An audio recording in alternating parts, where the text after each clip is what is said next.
రఘురామకృష్ణరాజుని custodial టార్చర్కు గురి చేశారని already ఆయన ఒక కేసు పెట్టారు. ఆ కేసుకు సంబంధించి ఆ విచారణ జరుగుతుంది. అప్పుడు సిఐడి చీఫ్ అయినటువంటి ఆల్రెడీ సునీల్ కుమార్ సస్పెన్షన్లో ఉన్నారు. విచారణ కూడా ఎదుర్కొంటున్నాడు, మనందరికీ తెలుసు. మరొక అప్పుడు సిఐజీగా ఉన్నటువంటి సునీల్ నాయక్ విషయంలో ఏం జరిగిందో మనందరికీ తెలుసు. బీహార్ క్యాడర్కు చెందినటువంటి ఈయన జగన్మోహన్ రెడ్డి హయాంలో కావాలని తీసుకువచ్చి సిఐడి విభాగంలో పోస్టింగ్ ఇప్పించి అప్పుడు జగన్మోహన్ రెడ్డికి కావాల్సినట్టుగా ఆడించుకున్నాడు. కేవలం ఇక్కడ రఘురామకృష్ణరాజు కేసు ఒక్కటే కాదు, గతంలో సోషల్ మీడియాలో పోస్టులు పెట్టినటువంటి టీడీపీ కార్యకర్తల అరెస్టు దగ్గర మొదలుపెట్టి కొల్లు రవీంద్ర కావచ్చు, అచ్చెన్నాయుడు కావచ్చు, లేదా ధూళిపాల నరేంద్ర కావచ్చు, చింతమనేని కావచ్చు, ఇలా అనేక మందిని కొల్లు రవీంద్ర కావచ్చు, ఇలా అనేక మందిని గతంలో వేధించినటువంటి వాటిల్లో కూడా సునీల్ నాయక్ పాత్ర ఉంది అనేది ప్రధాన ఆరోపణ. సరే, ఏది ఏమైనా కస్టోడియల్ టార్చర్కి సంబంధించి కేసు నమోదైంది. విచారణ సందర్భంగా బీహార్ నుంచి తీసుకొచ్చే ప్రయత్నం చేస్తే ఆల్రెడీ అక్కడ పోలీసులు అడ్డుకున్నారు. స్థానిక కోర్టు కూడా ఆ ట్రాన్సిట్ వారెంట్ ఇవ్వడానికి నిరాకరించింది. సరే, ప్రస్తుతానికి వీళ్ళు హైకోర్టుకో సుప్రీంకోర్టుకి వెళ్ళే ప్రయత్నంలో ఉన్నారు, అది పక్కన పెడదాం. అయితే ఇప్పుడు సునీల్ నాయక్ను రక్షించడం కోసం ఏకంగా బీహార్ ప్రభుత్వం చట్ట సవరణ చేయటం అనేది దేశవ్యాప్తంగా సంచలనంగా మారింది. వాస్తవానికి ఏ ఐపీఎస్ కానీ ఐఏఎస్ అధికారి కానీ తప్పు చేసి ఉంటే, సంబంధిత ఆధారాలు ఉంటే కోర్టు ఆదేశాలకు అనుగుణంగా వారిని విచారించవచ్చు, అది కేంద్ర ప్రభుత్వం చెబుతుంది. అయితే గతంలో కేంద్ర ప్రభుత్వం ఒక చట్ట సవరణ తీసుకొచ్చింది. ఎవరైనా సరే సాయుధ దళాలకు సంబంధించినటువంటి వ్యక్తులు ఏదైనా కేసుల్లో ఇరుక్కుని ఉంటే, కేంద్రంలో పనిచేసే సాయుధ దళాలకు చెందినటువంటి వ్యక్తులు కేసుల్లో ఇరుక్కుంటే వాళ్లను విచారించాలంటే కేంద్ర ప్రభుత్వ అనుమతి తప్పనిసరి అనే ఒక సెక్షన్ ఏదైతే ఉందో దాంట్లో సబ్సెక్షన్గా దాన్ని రాష్ట్రాలకు కూడా ఇంప్లిమెంట్ చేశారు. అంటే రాష్ట్రాలు కూడా దాన్ని వాడుకోవచ్చు. వాళ్ళ ప్రభుత్వాధికారి ఎవరైనా తప్పు చేసి ఇతర రాష్ట్రాలు కానీ లేదా వేరే వాళ్ళు కానీ విచారణ చేయాలి అంటే ఆ రాష్ట్ర ప్రభుత్వ అనుమతి అవసరం తప్పనిసరి అనే ఒక వెసులుబాటు, చిన్న వెసులుబాటు ఉంది.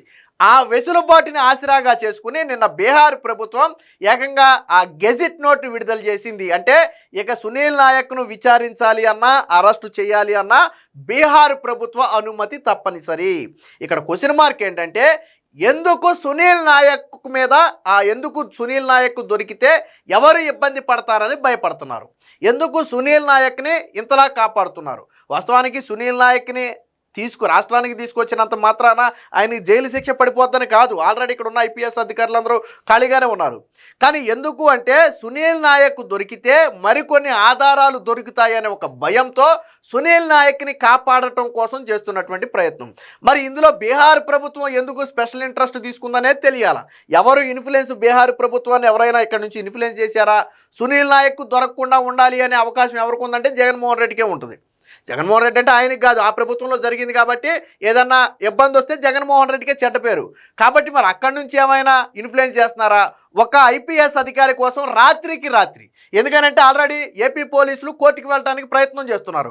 ఆల్రెడీ ఇక్కడ స్థానిక కోర్టు నుంచి నాన్ బెయిలబుల్ వారెంట్ తీసుకున్నారు నిన్న. ఆ వారెంట్ ఈరోజు జారీ అవుతుంది నాకు తెలిసి, లేదా నిన్న జారీ అయి ఉంటుంది. అలాగే కోర్టుకు కూడా వెళ్ళి తీసుకురావాలనేది ఏపీ పోలీసుల ప్లాను. ఎలాగైనా సరే సునీల్ నాయక్ని వీళ్ళు వదిలిపెట్టరు, తీసుకెళ్ళిపోతారు.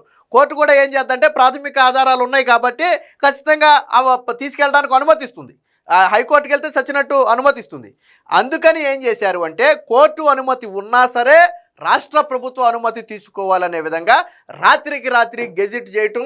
అలాగే ఏపీ పోలీసులు అరెస్ట్ చేయడానికి వెళ్ళినప్పుడు అక్కడ బీహార్ పోలీసులు ఏపీ పోలీసులను అడ్డుకోవటం అంటే చాలా అరుదుగా జరుగుద్ది. వాస్తవానికి ఏంటంటే ఒక వ్యక్తిని తీసుకురావాలి అంటే ఆ రాష్ట్ర ప్రభుత్వానికి, ఆ రాష్ట్ర స్థానిక పోలీస్ స్టేషన్కి ముందస్తు సమాచారం ఇచ్చి లోకల్ కోర్టులో ప్రవేశపెట్టి ట్రాన్సిట్ వారెంట్ తీసుకురావచ్చు. సహజంగా ఇది జరిగేదే.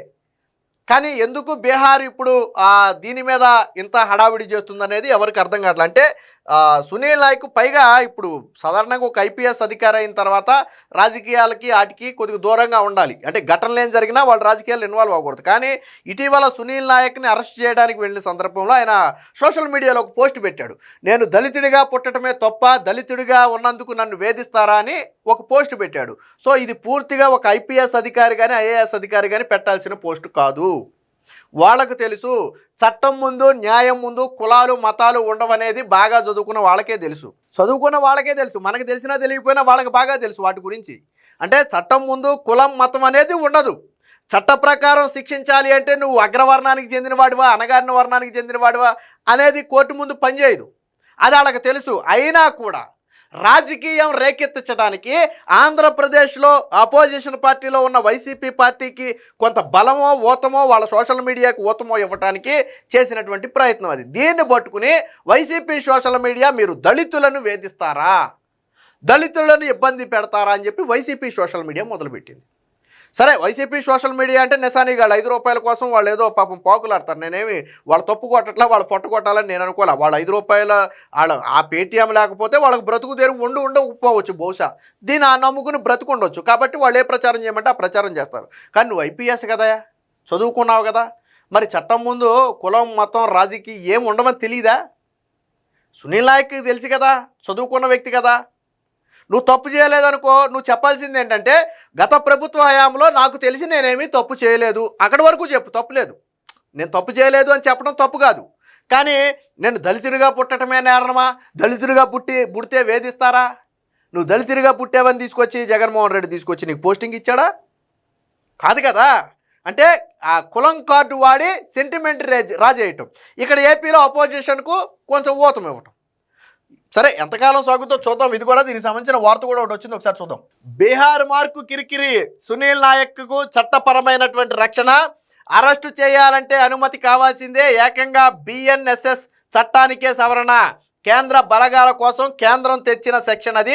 అందులోని వెసులుబాటును వాడుకున్న బీహార్ రాష్ట్ర పోలీసు బలగాలకు వర్తించేలా మార్పు. వాస్తవానికి అది కేంద్ర బలగాల కోసం తెచ్చినటువంటి ఒక చట్టాన్ని వాళ్ళ రాష్ట్ర బలగాలకు కూడా వర్తించే విధంగా రాత్రికి రాత్రి ఒక గెజిట్ అయితే విడుదల చేశారు. మా వాళ్ళు ఎక్కడ ఏ రాష్ట్రంలో ఎలాంటి కేసుల్లో ఇరుక్కున్నా సరే మా వాళ్ళు కాబట్టి మేము అండగా ఉంటాం అని బీహార్ సర్కార్ తేల్చేసింది. ఏకంగా భారతీయ నాగరిక సురక్ష సంహిత బిఎన్ఎస్ఎస్ సెక్షన్కే సవరణ చేసింది. Deputy speaker Raghu Rama Krishna Raju custodial torture కేసులో సునీల్ నాయక్ విషయంలో చేసింది. దీనికి సంబంధించిన వార్త వచ్చింది, చూద్దాం. ఆరోపణలు ఎదుర్కొన్న తమ స్టేట్ క్యాడర్ ఐపీఎస్ అధికారి సునీల్ నాయక్ ఇలా అండగా నిలిచింది. వాస్తవానికి సునీల్ నాయక్ స్వస్థలం పల్నాడు జిల్లా కారంపూడి మండలం. ఆయన స్వస్థలం ఆంధ్రప్రదేశే, అందులో డౌట్ లేదు. ఆయన స్వస్థలం ఆంధ్రప్రదేశే. కానీ క్యాడర్ మాత్రం ఐపీఎస్ క్యాడర్ మాత్రం బీహార్ క్యాడర్. సో ఇక్కడ ఆ బీహార్ ఏం చేసిందంటే మా క్యాడర్ కాబట్టి మేము కాపాడుకుంటామని ఏదో చెప్తుందో ఏమిటో అర్థం కావట్లేదు. ఇప్పుడు ఆయన్ను ఏపీ పోలీసులు అరెస్ట్ చేయాలంటే ముందుగా బీహార్ ప్రభుత్వం అనుమతి తీసుకోవాల్సిందే. బిఎన్ఎస్ఎస్ చట్ట ప్రకారం కల్పించిన చిన్న వెసులుబాటు ఆధారంగా బీహార్ ప్రభుత్వం ఈ రక్షణ కవచం ఏర్పాటు చేసింది. ఈ పరిణామం దేశవ్యాప్తంగా సంచలనంగా మారింది. ఒక రాష్ట్రం తన క్యాడర్ అధికారిని కాపాడుకునేందుకు ఏకంగా చట్టంలో సవరణ చేయటం, గెజిట్ నోటిఫికేషన్ ఇవ్వటం ప్రాధాన్యత సంతరించుకుంది. ఇప్పుడు సునీల్ నాయక్ను ట్రాన్సిట్ వారెంట్పై ఏపీ తీసుకురావాలన్నా, హైకోర్టు ఆదేశాలతో విచారణకు తీసుకురావాలన్నా విధిగా బీహార్ ప్రభుత్వం ముందస్తు అనుమతి ఇవ్వాల్సిందే. సరే, ఎక్కువ కాలం అయితే రక్షించలేరు. ఖచ్చితంగా హైకోర్టు కానీ సుప్రీంకోర్టు కానీ తగు ఆదేశాలు ఇస్తే ఖచ్చితంగా ప్రభుత్వం కూడా అనుమతి ఇవ్వక తప్పని పరిస్థితి ఏర్పడుద్ది. సో నాడు నరసాపురం ఎంపీగా ఉన్న రఘురామకృష్ణరాజును సిఐడి అధికారులు 2021 మే 14న అరెస్టు చేసి గుంటూరులోని సిఐడి ఆఫీసుకు తీసుకొచ్చారు. అదే రోజు సిఐడి కార్యాలయంలో ఆయన తీవ్రంగా టార్చర్ చేశారు. కూటమి ప్రభుత్వం వచ్చాక 2024 జూలై 11న రఘురామకృష్ణరాజుపై జరిగిన కస్టోడియల్ టార్చర్పై గుంటూరులోని నగరపాలెం పోలీస్ స్టేషన్లో ఫిర్యాదు చేశారు. దీనిపై పోలీసులు కేసు నమోదు చేసి విచారణ చేస్తున్నారు. ఈ కేసులో నాడు సిఐడి డిఐజీగా పనిచేసిన సునీల్ నాయక్ A7గా ఉన్నారు. బీహార్ క్యాడర్కి చెందిన ఐపీఎస్ అధికారి సునీల్ నాయక్ స్వస్థలం పల్నాడు జిల్లా కారంపురి మండలం లాలీపురం తండా. అంటే ఈయన స్వస్థలం, ఈయన మూలాలు ఏపీలోనే ఉన్నాయి. జగన్ ప్రభుత్వ హయాంలో ఆయన ఏపీకి డిప్యూటేషన్పై వచ్చారు. ఆ సమయంలో ఆయన సిఐడి డిఐజీగా పనిచేశారు. జగన్ సర్కారు గద్దె దిగగానే తిరిగి బీహార్ వెళ్ళిపోయారు. అంటే జగన్మోహన్ రెడ్డి ఏరుకోరి మీకు గతంలో బెవరేజెస్ కార్పొరేషన్ ఎండీ ఉన్నాడు కదా, సో ఆయన్ను కూడా రైల్వేస్ నుంచి అలాగే తీసుకొచ్చి సగం నీట్గా పెట్టుకున్నాడు. అవగానే వెళ్ళిపోయే ప్రయత్నం చేశాడు. బట్ అప్పటికే కేసులో ఇరుక్కోవడం వల్ల ఆయన వెళ్ళలేకపోయాడు. ఇక్కడ కూడా సునీల్ నాయక్ ఏంటంటే జగన్మోహన్ రెడ్డి ఉన్నంతకాలం సిఐడిలో తాను చేయాల్సిన పనులన్నీ చేసేసి ఎప్పుడైతే ప్రభుత్వం మారిందో ఇక్కడ ఉంటే తనకు ప్రమాదం అని చెప్పి వెంటనే బీహార్ జంప్ అయిపోయాడు. అంటే వీళ్ళందరూ ఏమనుకుంటారంటే మనం పక్క రాష్ట్రం వెళ్ళిపోయి అరాచకాలు చేసేయచ్చు, వాళ్ళు ఏది చెప్తే అది చేసేసి తర్వాత మన సొంత రాష్ట్రానికి వెళ్ళిపోవచ్చు అని అనుకుంటున్నారు బహుశా. సో అలా ఎల్లకాలం చెల్లదు, చట్టాలు అన్నీ ఎల్లకాలం దానికి అనుమతించవు. ప్రస్తుతం బీహార్ అగ్నిమాపక విభాగం, హోమ్ గార్డ్స్ ఐజీగా పనిచేస్తున్నారు. తన కస్టోడియల్ టార్చర్ సమయంలో ఐపీఎస్ సునీల్ నాయక్ కూడా అక్కడ ఉన్నారని రఘురామకృష్ణరాజు పేర్కొనడంతో ఆయన్ని కేసులో అయితే ఇరికించారు. వాస్తవానికి ఏపీ పోలీసులు తీసుకొచ్చే ప్రయత్నం చేసి అక్కడ కోర్టులో ట్రాన్సిట్ వారెంట్ అడిగితే కోర్టు నిరాకరించింది. అలాగే స్థానిక పోలీసులు కూడా నాయక్ని తీసుకురాకుండా పోలీసుల్ని అడ్డుకునే ప్రయత్నం చేశారు. దీంతో ఏపీ పోలీసులు కోర్టు ద్వారా అరెస్ట్ వారెంట్ తీసుకుని సునీల్ నాయక్ను అదుపులో తీసుకునేందుకు వాస్తవానికి ఏపీ పోలీసులు మనకున్న సమాచారం ప్రకారం పాట్నాలోనే మకామేసి ఉన్నారు. ఇక్కడ కోర్టు నుంచి నాన్ బెయిలబుల్ వారెంట్ తీసుకెళ్లి అరెస్ట్ చేయొచ్చు అనే ఉద్దేశంతో ఉన్నారని తెలిసింది. ఎప్పుడైతే వీళ్ళు ఖచ్చితంగా ఇక సునీల్ నాయక్ని వదిలిపెట్టరు, ఖచ్చితంగా అరెస్టు చేసి తీసుకెళ్తారని బీహార్ ప్రభుత్వం భావించిందో, మరి బీహార్ ప్రభుత్వాన్ని ఎవరు ఇన్ఫ్లుయెన్స్ చేశారో తెలియదు. కానీ వెంటనే రాత్రికి రాత్రి వాస్తవానికి ఒక అధికారి కోసం వాళ్ళు చట్ట సవరణ చేసేసి గెజిట్ నోట్స్ విడుదల చేసి అంత చేయాల్సిన అవసరం లేదు. కానీ చేశారు అంటే మొత్తానికి వాళ్ళు కూడా ఏదో భయపడుతున్నటువంటి పరిస్థితి. సిఆర్పిసి స్థానంలో ప్రస్తుతానికి బిఎన్ఎస్ఎస్ 2023 చట్టం అమల్లో ఉంది. ఇందులోని సెక్షన్ 218 సబ్సెక్షన్ 2 కేంద్ర సాయుధ దళాలకు చెందిన ఏ సభ్యుడైనా తన అధికారిక విధి నిర్వహణలో ఉన్నప్పుడు పనిచేస్తున్న సమయంలో ఏదైనా నేరం జరిగితే కేంద్ర ప్రభుత్వ ముందస్తు అనుమతితోనే విచారణకు స్వీకరించాలి. ఇది కేంద్ర బలగాలకు సంబంధించినటువంటి అంశం. సాయుధ బలగాలు, కేంద్ర సాయుధ బలగాలకు ఆర్మీ లాంటి బలగాలు ఎవరైతే ఉన్నారో వాళ్ళు విధి నిర్వహణలో ఉన్నప్పుడు ఏదైనా వాళ్ళ మీద కేసు నమోదయ్యి వాళ్ళని విధి నిర్వహణలో ఉండగానే వాళ్ళని విచారణ చెయ్యాలి అంటే కేంద్ర ప్రభుత్వ అనుమతి తీసుకోవాలి అనేది ఒక రూల్ ఇది. సో సబ్సెక్షన్ 3 ప్రకారం దీనిని రాష్ట్ర బలగాలకు కూడా వర్తిస్తూ రాష్ట్రాలు నోటిఫికేషన్ ద్వారా సవరణ చేసుకునే వెసులుబాటు ఉంది. బీహార్ ప్రభుత్వం ఇప్పుడు ఉపయోగించుకుంది. తమ రాష్ట్ర అధికారులు విధి నిర్వహణలో భాగంగా ఇతర రాష్ట్రాలు ప్రాంతాల్లో పనిచేసినప్పుడు వారు ఏదైనా నేరం చేసి ఉంటే ఆ కేసు విచారణలో భాగంగా ఆ అధికారిని అరెస్టు చేయాలంటే ముందుగా రాష్ట్ర ప్రభుత్వ అనుమతి కూడా తీసుకోవాలంటూ తేల్చేసింది.